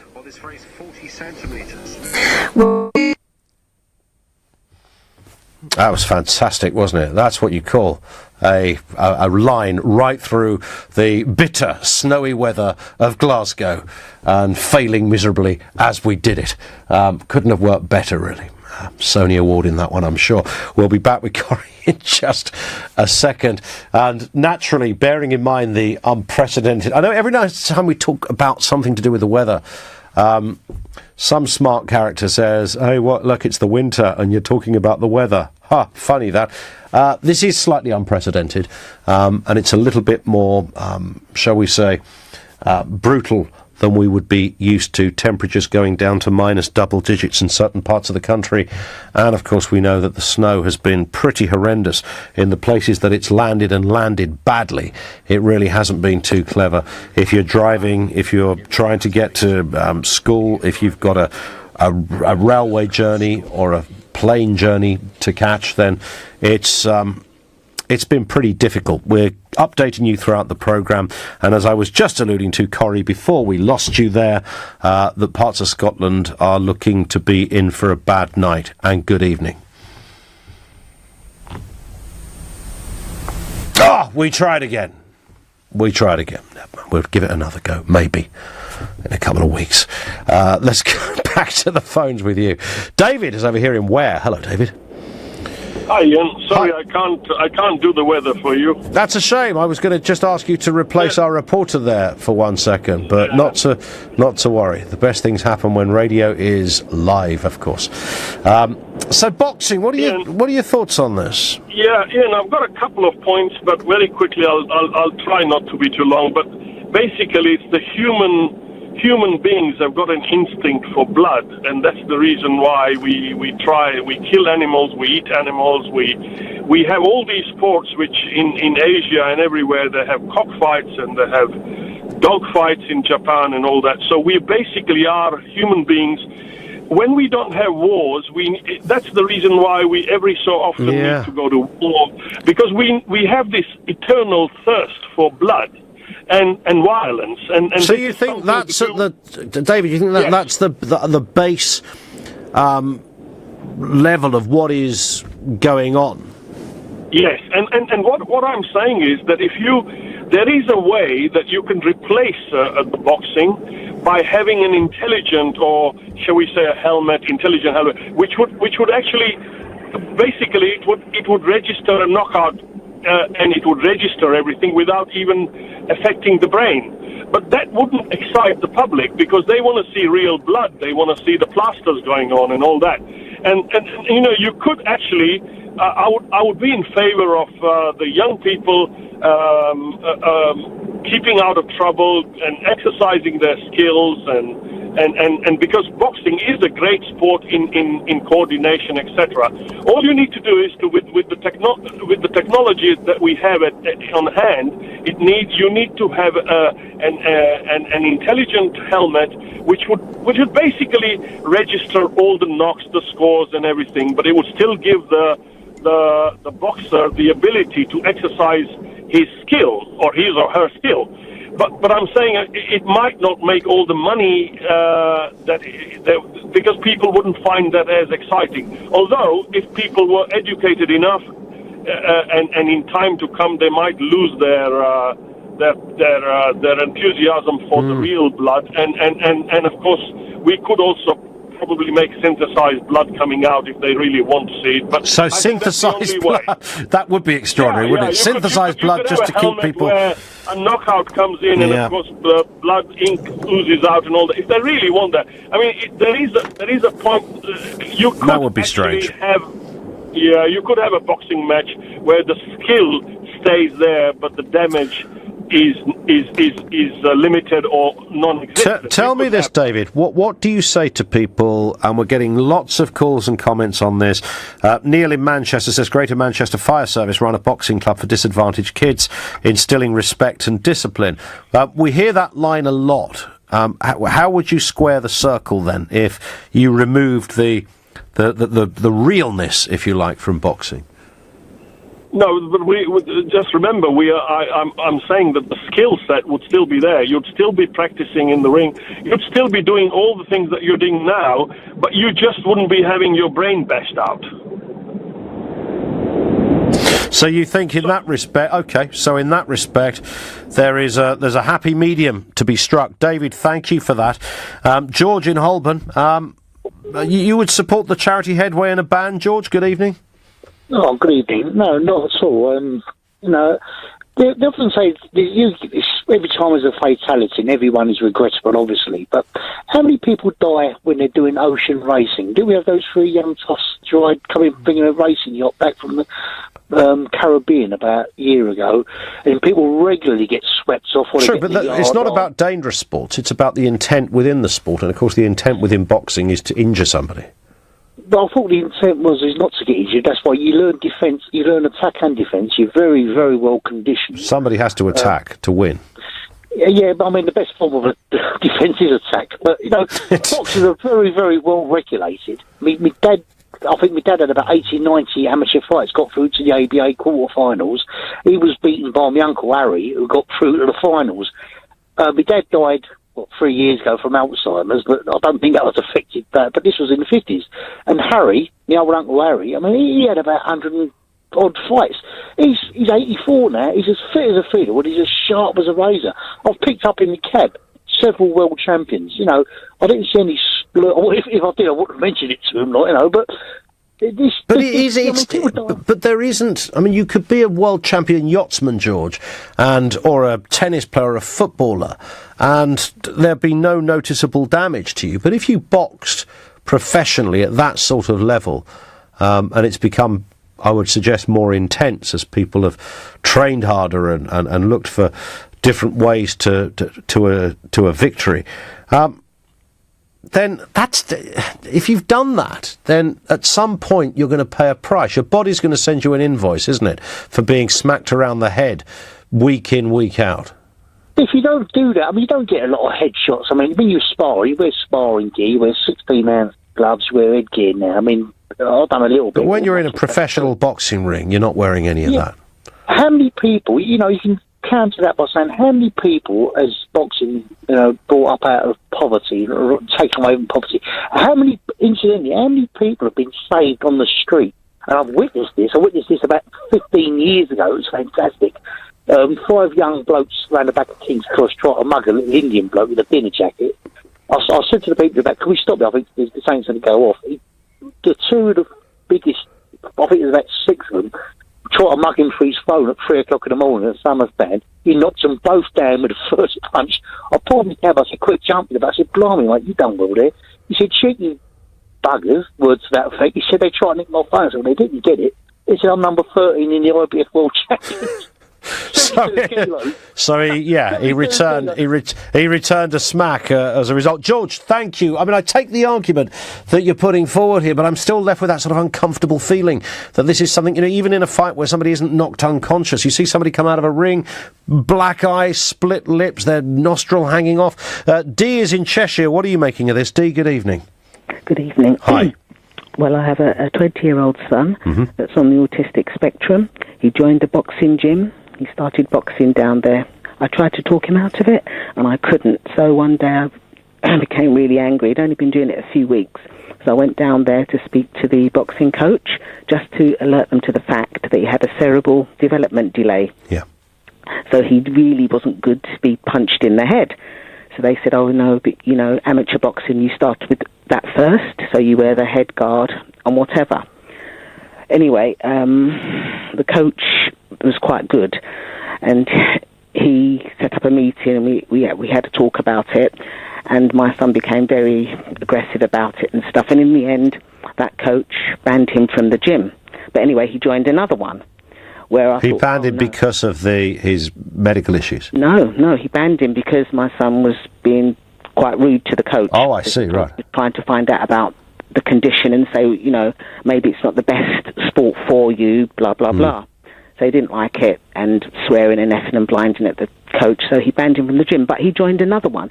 So I phoned up the British Board of Boxing, and I said, he has autism, I don't want him to box, I don't want him to be given a medical certificate to be able to box. And they were sat on the fence about it, but just tried to justify the safety of boxing and anyone that boxed. Is there not a kind of an automatic kind of correlation there with somebody who has cerebral issues that you just described there, and the right to box. Is that not? Does that not go with the territory? What do you mean? Don't know what you Well, mean. does it not go to the territory that it would be automatically unheard of that you would be allowed to box? No, because I told them. Wow. And they said there's safety issues there. For amateur boxing, you don't take off the helmet. You know, no one in the boxing circle, apart from that coach, but no one else tried to say to him, listen, this isn't the best thing, or talk him out of it. So I'm fascinated by that, because you would think that would be the first response, that clearly there is already a neurological issue here that... Thank you. Not even the GP. I made an appointment. I went to her because you have to go and get a certificate of medical certificate of health. So I said to her, listen, he's going to come in here soon. Don't give him a certificate. She said, oh, he's over 18.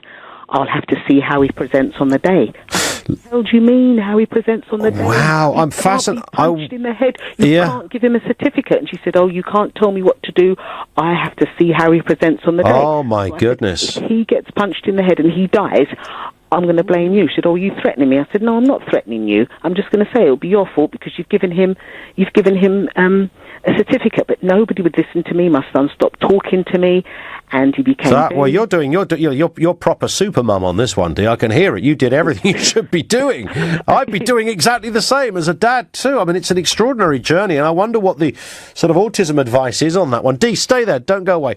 I don't want to cut you off because we'll take some details from you and find out maybe a little more about how that one ended up. 0345 6060 973. It's Late Nights with Ian Collins, LBC. This is LBC.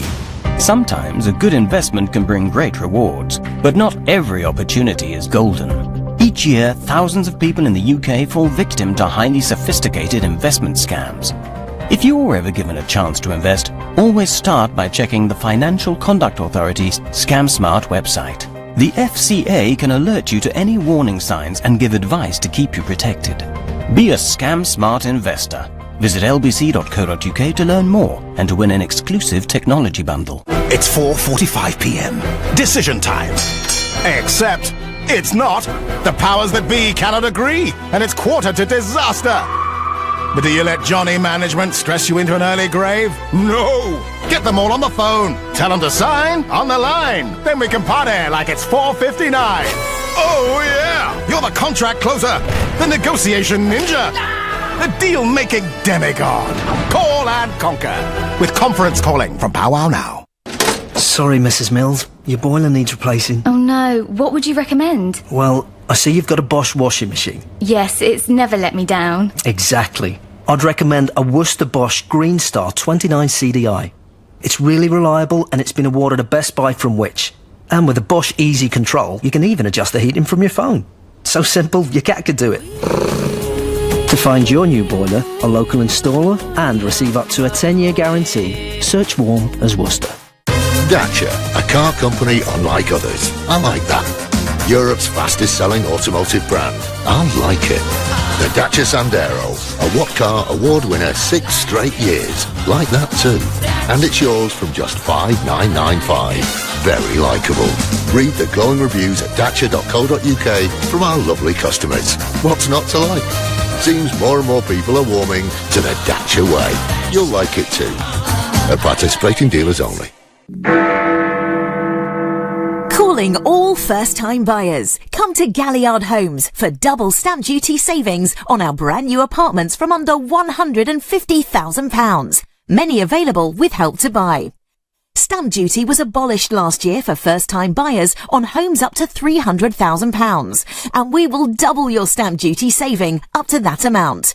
For example, your saving now on a purchase of £300,000 is £5,000, and we will double that to £10,000. Our market-leading homes are strategically located in and around London, close to stations and the Tube, to ensure you connect to the capital. To buy a new apartment with double stamp duty savings from under £150,000, call 0203 770 6300 or visit galliardhomes.com. That's galliardhomes.com. Galliard, getting you on the ladder. Terms and conditions apply.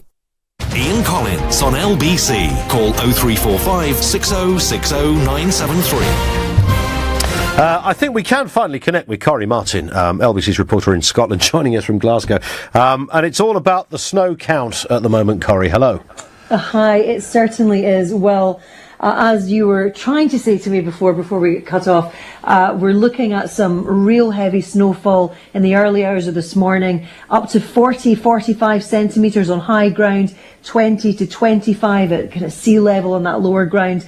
But really, one of the things that has been most surprising and is most worrying is that we're being told Scotland could get its first ever red warning for snow. Now that means you really have got to obey what the emergency services are telling you.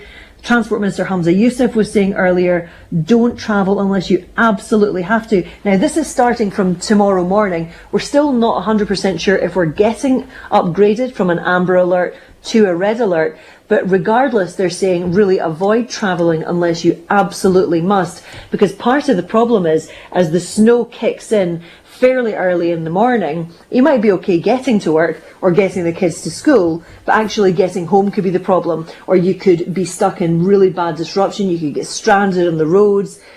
Hamza Yousaf hasn't been able to say that he can guarantee we won't have a repeat of the chaos we saw last month on the M74, that main artery from Scotland down to England, where thousands of people were stranded for up to 12 hours on the motorway overnight because they just couldn't cope with the speed the snow was coming down. You know, we've got the full fleet of gritters out tonight clearing the roads, but this is going to be a pretty rough one that we are expecting, and the schools are stepping into that now, and councils. So as we speak, we've got 7 councils in Scotland who have closed all of their schools. That includes Edinburgh and Fife and Stirling, and a lot of councils are going to be making their decisions early in the morning. Now, it feels a little bit damned if you do and damned if you don't, because lots of people on social media are saying, you know, can't believe our council hasn't shut the schools, this is ridiculous, whereas others are saying, can't believe they've taken the decision to close all the schools, what are we going to do in the morning? So it's very much feeling at the moment like the calm before the storm. We're really kind of waiting for that snow bomb to hit here and just see really how much damage it's going to do. So this could be like a kind of like a curfew, Corrie. Yeah, I mean, it's one way to look at it, because we are expecting the snow to start getting pretty heavy around 3-4 o'clock in the morning, and by rush hour we could see some real problems on the roads. And that message from Hamza Yousaf has been very clear. He said, you know, if you go out and you defy the advice not to travel, you're probably going to get stuck. You could end up stranded. So, you know, it's a little bit of I guess a veiled warning that it's like, you know, if you go out and something goes wrong, you've only got yourself to blame. Now, it's an interesting one because obviously there was lots of criticism last month when we had these huge problems on the M74, which, you know, it's not the first time we've had that in Scotland. Back in 2010, we had the M8 shut for 2 days, basically, by absolutely horrendous weather. But even that wasn't a red warning. So we're really waiting to see just how serious this is. But lots of people being told, work from home if you can, stay off the roads, really consider whether your journey is necessary. Because, of course, it's in everybody's interest to stay safe, keep the roads as clear as possible, and really cause as little disruption as we can possibly manage. Good work, Corrie. Thank you for that. And that's pretty severe stuff. Corrie Martin, LBC's reporter in Scotland, joining us from Glasgow. There's snow there, there's snow in Edinburgh, and north and the south of as well. And when you get a warning as I suppose as forthright as that would be one way to look at it, you should be taking that stuff seriously, believe me. 0345 6060 973. Let's go back to some of your calls on boxing. It's the charity Headway, a very respectable charity as well, they're a brain injury charity, have suggested, or said outright, it should be banned. This is after Scott Westgarth, British boxer, sadly died at the weekend following a fight in Doncaster, falling ill after the fight and died later in hospital. Banning it, is that the way ahead? Tony is in Greenwich. What are your thoughts, Tony? Good evening. Hi, Ian. Yeah, not at all, to be honest, mate. I mean, the guys that are always calling to ban it are very often the people that don't participate in the sport. Mm-hmm. The guys that do are consenting adults, especially at a professional level, and fully aware of all the risks that they enter into before they enter into a ring. Yeah. And obviously, to get to that point, they'd probably come through the amateurs. They've been doing it for years. And they're not faced by that side of things, of course. No, of course not. And it just sometimes it annoys me that it's always outsiders that are calling for this to be banned. But isn't an outsider, in a weird way, Tony, quite a good barometer of the ridiculousness of, as they would see it, of a sport that essentially you punch your opponent around the face a lot? Yeah, listen, I get that. I understand where you're coming from, and I've been naive to deny that the ethos of the actual sport is to try and get your opponent out of there as quick as possible. Because that is weird, isn't it? When you think about it, it's quite weird. Well, is it? I mean, it's a chess match, basically. If you knock your opponent out in the first round, I promise you that is less damaging than winning on points in 12 rounds. So it's a chess match. You're trying to look for opportunities, openings, break him down, or if you don't, he will. So, but you're aware of these. You're aware of this long before you ever get to that point. And for me, just for the people to try and ban it, that are without you wouldn't hear a boxer asking for it to be banned. No, it's always an outsider. And even boxers who've been badly injured don't usually call for it being banned either. Of course not, because they know the risks, and the number that are injured to that. I mean, we're talking Michael Watson, Gerald McClellan, and people like that. Yeah. We can only name but a few because there are only a few. That unfortunately were injured to that level. Tony, happy for you to make that point. Thank you, sir, for that. Teresa is in Feltham. What would you like to say on this, Teresa? Well, first of all, two things here. One, I'd just like to say to people, because I'm hearing about all the weather, and I do want to talk about boxing, but can we not all forget the elderly? If you've got someone next door, can you please check on them in this weather? Yeah, we have mentioned this already. Happy for it to be mentioned again, Teresa, because you're absolutely right. In this weather, some people get stuck, and if you're older and vulnerable, then you might need some help. Yeah, and also my best go out to all the family of the boxer that died at the weekend. But I don't actually agree that boxing should be banned. And there's lots of reasons for that. And I'm obviously a woman. I grew up with boxing. My dad ran a boxing club, or part-run a boxing club, but he went on to be a qualified judge, a qualified trainer. You name it, he could do it, yeah? But from my point of view, I always grew up, but it doesn't just involve getting into a ring and getting your head kicked in. Like it seems to be putting across. Yeah. It's all about discipline. You have to go through loads of the workout. You have to do. Oh, I get that. I mean, these guys, I know that they're super fit, Teresa. I understand that, and nobody would deny that. But of course, when it comes to that moment in the ring, it's about hurting another person. Yeah, I understand that, but I'm just saying, even amateur and professionals, there's loads of training that go through it. I know, I understand that. Teresa, unfortunately, I cut in there for no other reason than time. I just want to do two quick comments on email and text as well, if I could. Zach says, I don't get boxing, but for some reason my younger sister, a 35-year-old property agent from Bromley, does. She and her partner go to every match they get the chance to. She can't get enough. I'm baffled. In fact, so much so, I insist we don't even talk about it because it always ends in insults. I find it and everyone who enjoy it filthy, says Zach. Great word. Mark in Liverpool says, when we were kids, we all went to the boxing. It was vital to us behaving. Plus 18 of us moved to Lambeth, and one of the local gangs turned on us. We gave them a good kicking, and were accepted straight away. So on the earth, you see? That's the kind of... That's exactly the kind of society we want. I respected him loads because he knocked me chops out. It's LBC. On FM, online, on your mobile, and on digital radio. Leading Britain's conversation. This is LBC. From Global's newsroom at midnight, heavy snow is causing disruption across large parts of the UK, with the north of England and Scotland expected to bear the brunt of it later. Amber warnings in central Scotland could be upgraded to reds, meaning a danger to life. People there are being told not to travel. LBC's Corey Martin has more from Glasgow. Now that means you really have got to obey what the emergency services are telling you. Transport Minister Hamza Youssef was saying earlier, don't travel unless you absolutely have to. The bad weather led to road closures, causing cancellations to flights and trains, and school closures yesterday. Overnight temperatures could fall to minus 10 degrees in some places.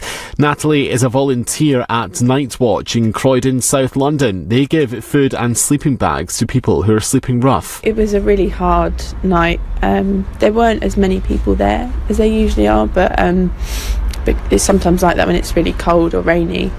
Stay in shelter they've got, but a lot of the people that did come out are sleeping rough. Boris Johnson appears to have told the Prime Minister that he thinks there will be checks on the Irish border after Brexit. A leaked letter from the Foreign Secretary to Theresa May reads, "It is wrong to see the task as maintaining no border."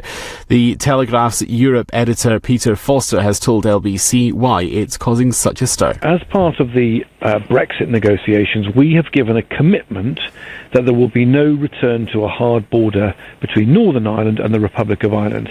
And in this letter, which was written after the February 7th Cabinet meeting, Boris Johnson talks about the potential return of a hard border. Fire crews say there are no survivors believed to be left in the wreckage of a shop and flat destroyed by an explosion in Leicester on Sunday.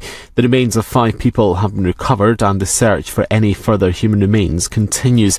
Matt Kane is from Leicestershire Fire and Rescue Service. We've got fire investigators working closely with our colleagues from the police, and we're working now to try and locate what caused the explosion and then subsequent fire. Tributes are being paid to the movie director Lewis Gilbert, who's died at the age of 97. He was in charge of Alfie and Educating Rita, as well as Bond movies. LBC weather, some more heavy snow in eastern and northern England, as well as eastern Scotland overnight and tomorrow. Dry and clearer in the west and in Wales, an overnight low of minus 10 degrees. From Global's newsroom for LBC, I'm Paul Smith. Nick Ferrari at breakfast on LBC. Grieving mother has told how her 5-year-old girl died after being turned away by her GP as they were late for an emergency appointment. The mum says they were 4 minutes late and the doctor told them to return the next day. Natalie's in Sutton. I told the staff that my daughter couldn't finish a sentence and I was refused an ambulance. When I insisted on an x-ray, they found that one lung was full of pneumonia. It was in fact creeping over to the other lung too. Nick Ferrari at breakfast. Every weekday morning from 7, only on LBC. Marie Curie nurses did more than look after my mum when she was terminally ill. She told me they helped her to live, even though she was dying. But Marie Curie nurses can only be there to care for people like Mum with your support. We really need you to collect this year because it means our nurses can be there when they're needed the most. It's so easy. Just search Marie Curie Collect and find a collection near you. Thank you. It's time. Time to join the millions of people that meet happy with Zoom video conferencing. With stunning HD video, crisp audio, and instant wireless sharing across any mobile, tablet, or desktop device. But the best thing about Zoom? It just works. So ditch the distractions, join the movement, and meet happy with Zoom video conferencing. Visit zoom.us to set up your free account today. That's zoom.us. Zoom video conferencing. Dacia, a car company unlike others. I like that. Europe's fastest selling automotive brand. I like it. The Dacia Sandero, a What Car Award winner 6 straight years. Like that too. And it's yours from just $5,995. Very likeable. Read the glowing reviews at dacia.co.uk from our lovely customers. What's not to like? Seems more and more people are warming to the Dacia way. You'll like it too. At participating dealers only. I'm a great white shark and I'm come to eat your car. Oh no, please don't eat me. I'm come to get you. Invest time in stuff that really makes you happy. Whether it's playing with the kids or spending time with your partner, you can, as Money Farm is here to look after your other life investments. We use innovative technology and investment wisdom to match you with a portfolio that can help your money grow. We offer general investments and ISAs, all with low fees. You have one life. Invest wisely. Moneyfarm.com. Your capital is at risk. Money Farm is authorised and regulated by the Financial Conduct Authority. I think the job of being a teacher is so rewarding in so many ways. The connection between you and the whole class, that's still unbeatable. When my pupils are successful, it feels incredible. I think the greatest thing for me is seeing the pupils that I teach love the subject as much as I do. I don't think there's any other job where you get the same satisfaction. That's why I chose to teach. You could get £26,000 tax-free to train. Search, apply to teach. Selected subjects only, subject to eligibility. Nobody likes the unknown, especially when it comes to selling your home. So don't choose an estate agent, choose Property Rescue. They'll simply buy your property direct, which means you could exchange, with money in the bank, in just 48 hours. So, no need to worry about the unknown of selling on the open market. Get that just sold feeling with Property Rescue. Fast forward to peace of mind at propertyrescue.co.uk. This is LBC from Global, leading Britain's conversation with Ian Collins.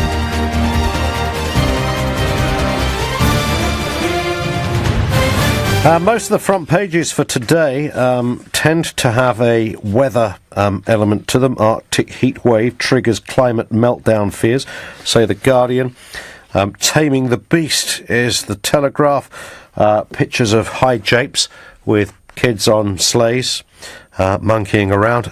Boris, this is also on The Telegraph, Boris raises the prospect of a hard border in Ireland.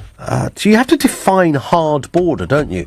You sort of, hard border to me is kind of Checkpoint Charlie. You've got, men in, what do you call those things? Sort of lookout towers and big barriers, as I was describing to Emily Thornberry. That doesn't have to be what a border looks like, does it? But I guess the point is whether it's physical or virtual. The fact that the border exists in any form is against the spirit of the Good Friday Agreement.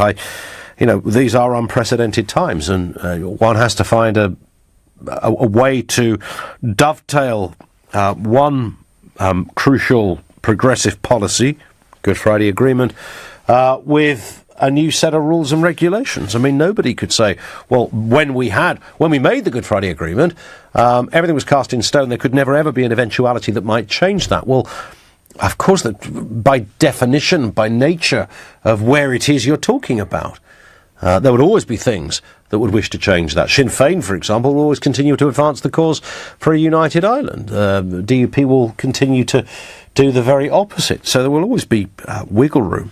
I just wonder whether we all have to grow up a little bit on the border issue. Kate Hoey, who spoke to us a week or so ago on this, reckons it's not rocket science, it's all doable. If you have a camera there, people going from what is that the worst thing in the world? Does that go against the spirit of the Good Friday Agreement because you've got a camera that's checking trade and goods? Wow. I have no dog in this race in that respect, as the phrase goes, but certainly that's going to dominate quite a lot of the newspapers. And on this programme earlier, the Shadow Foreign Secretary, Emily Thornberry, calling Boris Johnson a liar. She said he lied to Parliament and he lied to the people. Well, if a politician changes their mind, that could be one option. Or even if they just offer up, well, here's another idea. What about this? Does that make them a liar? It's surely politics, isn't it? Throwing around ideas. We will watch with interest how this one develops over the course of the day. I'm sure that will come up PMQs. Now, the number, we loosely touched on this last night, but I wanted to just do some real justice to this because I'm royally confused. I've got great experience in my own family of this, not with myself. The number of adults and older teens with diabetes in the UK has more than doubled over the past 20 years, with 3.7 million people aged 17 or older now known to be living with the disease. New analysis compiled by the charity Diabetes UK appears to show that the number of diagnoses has shot up since 1998, at which point it was estimated 1.8 million over 16s were diagnosed. The analysis does not break down figures into the two main forms of diabetes, type 1 and type 2, but the policy manager, Nikki Jewell at Diabetes UK, said that other research had shown diagnosis of both has increased, but the rise is greater for type 2, and the rise in obesity has driven that largely over recent years. It's interesting that there's one figure that suggests around about 60% of type 2 diabetes is, if you like, self-made, utterly avoidable. You could avoid it.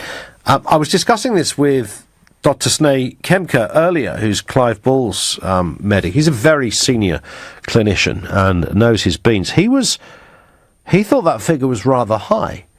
He was slightly suspicious. Now, I didn't think it was high enough, but I don't speak from a medical perspective. It seemed to me, I had assumed that type 2 diabetes was mostly self-imposed. Mostly.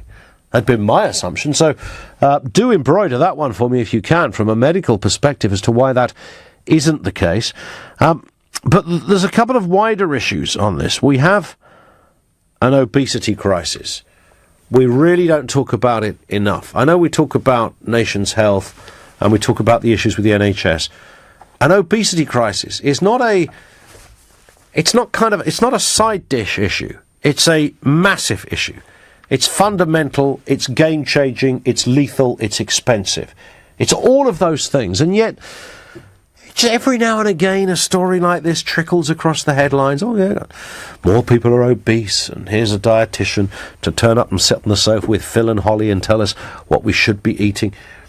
A magazine will tell us something else. It's curious, isn't it, that all of the bad health news chimes with the current epoch, where we've never had more advice on keeping fit.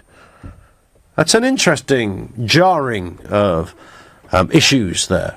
The obesity crisis and the keep fit epidemic all happened at the same time. Two issues I want to raise on this one. One is about personal responsibility. It is now to the point of it being laughable, where we suggest that personal responsibility plays no part in how we get our health care. Of course, 3.7 million people. 3.7 million people, and it doesn't matter what you do to your body, to your system, to your weight levels, your blood pressure, your liver, your lungs, your brain. None of that matters. Personal responsibility is a zero consideration in the health conundrum. And I sort of get the moral arguments that, well, we treat people based on their need. You're not going to turn somebody away and say, hang on a second, here comes Fatty Arbuckle, who looks like she's been on the Quavers again. We're not going to say you can't come into A&E. That's not going to happen, is it? I don't want to live in that country either. But I would like to say to said Quaver muncher, well, do you know what? That, frankly, the treatment you're about to have is going to be really costly, and I'm afraid there's a contribution that has to be made. I don't see that as the same as the Sunday morning footballer, for example, who breaks his ankle because a dicey left winger came in a little too hard just in the goal mouth there.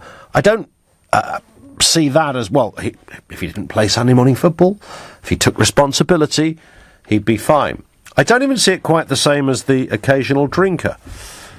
Smoking, I'm drawn to a similar place, but fewer people are smoking than ever before, but more people are getting obese. How can anyone with a straight face suggest that there is zero personal responsibility in this one?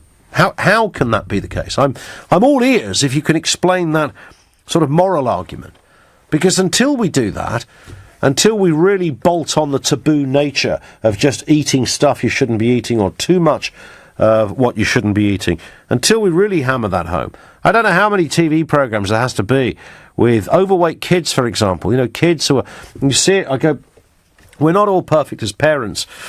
And you look at parents who are able to have those strict regimented rules and regulations about what their kid can and cannot eat and drink. It's fun, but you should give it a good go. I mean, some of those sort of fruit shoot drinks, whatever they're called. I mean, this stuff should not be anywhere near a shelf. If you give some of that stuff to your kids, you've got something wrong with you. I mean, you might as well just give them a packet of sugar and say, drink that, wash it down with an orange-flavoured drink. When it comes to burgers, the size of... I saw a kid of about 6 eating one of those family-sized bag of Revels in the Glades in Bromley. A family-sized bag. The kid was holding the bag, walking with its mum, eating from the bag. A kid that age shouldn't even be eating chocolate, for goodness sake. Let alone a family-sized bag of the stuff. The child will turn up to be morbidly obese, based on that trajectory, and of course that will be incredibly expensive. It will be destructive to that person's lifestyle, to their well-being. There's no good can come of this. And yet we don't talk about people who eat too much or the wrong stuff in the same way, save for those who have perhaps psychological reasons behind an eating issue. I get that, and we should all understand that. But most people are tucking away too many pies because they like fatty foods. And now we're paying a huge price. This one area of our health position could almost bankrupt the NHS. And we're doing nothing, and we go, no, personal responsibility plays no part in this. Come on. 0345 6060 973. Diabetes, your stories surrounding that, but the wider question of whether it's now right to say that personal responsibility has to be taken into account when it comes to areas such as, if you like, self-imposed diabetic conditions, obesity. 0345 6060 973. Last time on the Nigel Farage Show. I think it's great news that Trump's running again. What do you think? Look, I wish you luck, Nigel. Yeah, but I just hope you just don't bring the Trumpism to this country. I know it's controversial, and I know there are lots of you out there that supported my views on Brexit, but don't support my views, or didn't support my views, on Trump. 5 days of Farage, Monday to Thursday evenings from 7 and Sunday mornings from 10. The Nigel Farage Show, only on LBC. This is LBC with Ian Collins. Leading Britain's conversation, back on the phones with you. This is Jane in Birmingham. Jane, hello. Hello there. Hi, you're a GP, is that right? I am indeed. Well, how often on a weekly basis do you see issues surrounding this one? Every day, all day long. Wow. How have we... Just before you talk more about the issue of diabetes, how do you think, Jane, we got here? Do you remember we used to look at... You know, if you see those photographs of the 50s, when everybody's slim, people often use that comparison. And we used to look at America and go, wow, have you seen Americans? They're really big people. All of them are big. We never had that, and now we do. Yes, but I think, you know, for a long time now, we've been saying that we're sort of like footsteps behind the Americans, aren't we, in lifestyles that we adopt and the things we do. What is it, snacking? Yeah, I think it's snacking. I think it's ready foods, sort of all the fast foods that are on the high street. I think it's convenience foods, all of those things. And it's there is that, and also, like when I was a kid and went swimming, the only way to get a snack after swimming was a vending machine, which may or may not have worked, and may or may not have dispensed a packet of crisps. I took my little boy swimming, and when we came out, there is an emporium of places to eat. There's all sorts of, big cafes. It's all selling, it's always that curious juxtaposition of fatty food in a gym, but they all do it, don't they? You can still buy all that stuff even in a gym or a swimming pool. It's everywhere. Indeed, in NHS hospitals, waiting areas. Yeah, how does that work? Is that somebody having a joke, saying... Well, we are in a country with a government that wants sort of like free markets for, consumption and selling of all this stuff. So it's difficult, isn't it?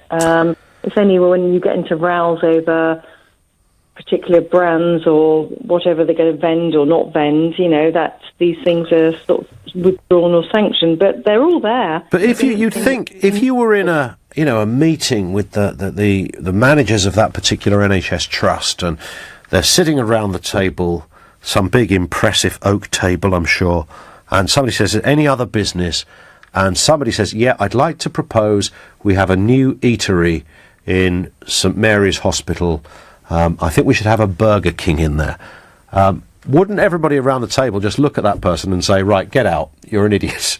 As you'd think that might be the response. A Burger King in a hospital or similar. But as you say, it's not that unusual. No, it's not. What's going on then, Jane? Therein lies the problem. Yeah, clinically, what is happening then? The chances of us developing diabetes has clearly never been greater. So it's multifactorial. We know that it's based on obesity, which is rising and rising in the country. It's to do with lifestyle. It's also to do, for a lot of people, it's to do with work pressures. I'm fully aware that many of the patients that I see are so time poor. They're working, some of them are working 2 jobs. It's very, very difficult for them. But people have to understand that in order to actually work towards building a future for themselves that's healthy, you've got to actually factor in exercise and food management as much as you would go to the shops to get your local sort of like weekly shopping. It's got to be factored in there. Yep. But there's also the other issue, of course, that there are certain risk factors for diabetes. I've mentioned obesity to you. I've mentioned sort of like diet and consumption of like poor choices in food. But there is definitely an ethnicity issue here, because for a fact, people from South Asian population, and indeed actually sort of like Asian Chinese people, they have a much higher risk of developing type 2 diabetes. Is that right? Absolutely. So, especially if there's a family history, but that applies whether you're sort of whatever ethnicity you are, whether you're Caucasian or Asian. If there's a family history, that's an increase. So there's a hereditary component to it. Definitely. But there is something about the South Asian population that is very, very sort of predisposed to developing type 2 diabetes. And I was quite interested listening to the programme tonight, because I've obviously listened to all these sort of like figures that have come out saying that, diabetes has doubled and what have you. I'd be really interested to know how that breaks down within the different sort of ethnic groups as well. Because where I work, my prevalence of diabetes within my practice is between 7 and 8% compared to the national average, which I think is sitting at about between 4 and 5%. Right, so yours is 7 to 8%, slightly higher than the national average, yeah? A lot higher, if that's a percentage, yes, a lot higher. So we're talking 2 to 3% higher because of the population group that I serve when I work. So, and because their risk factors are higher, that it's genetic, it's dietary, it's cultural within that population. How do you? Sorry to cut across you, Jane. I just wanted to just get as much information as we can here. What about this argument? I know clinicians hate the idea that anybody should be charged for treatment in any form, and I was watching a documentary the other day where a surgeon was operating on a 60-a-day smoker. She had cancer, and he was operating on her lungs, and the reporter said, do you think it's, or do you think this person should be made to either contribute to their operation because they smoked, or, and he was disgusted by the question. He said, absolutely not. And I know that is a position many medics take. Have we gone beyond that now, realistically, where we'd have to look at, and there's an epidemic almost here, and we'd have to look at some way of addressing it financially? I think the epidemic actually is worldwide. It's not just in this country. True. It's absolutely worldwide. And I think we all have to take stock and look at the way we're all living our lives at the moment. Many people just do not factor into their lifestyle any exercise whatsoever. But we've never had more info about it. We've got so much information about exercise. Yeah. So we're pouring money into sort of, we monitor our patients for those who are borderline at risk of diabetes. We refer them on for dietary advice, exercise intervention, all this sort of thing. Do you know what I think we should do? I think we absolutely should the government should just draw a line under it and say, right, okay, all gyms are free. Just go and sign up. Honestly, I think it would save the country so much money. It's a nice idea. On that point, Jane, it's been great talking. Thank you. I love your last point. I don't know whether it's realistic, but I love the idea that all gyms would be free. Would that get us seriously exercising, or would they then just become slightly dubious sort of youth clubs for adults and lose their purpose? Natasha is in Queensland, Australia, who's a psychologist looking at issues of eating. Good evening, Natasha. Hello. Hello, how are you? I'm good, thank you. Nice of you to join us from Queensland. Yes. When I say join us, it sounds like we booked you as a guest, but you've actually just called us because you're listening. Yeah, I have. My husband's British, and so we listen to LBC all the time. Fantastic. So, well, nice to have you with us. And you're working in that area of eating disorders, is that right?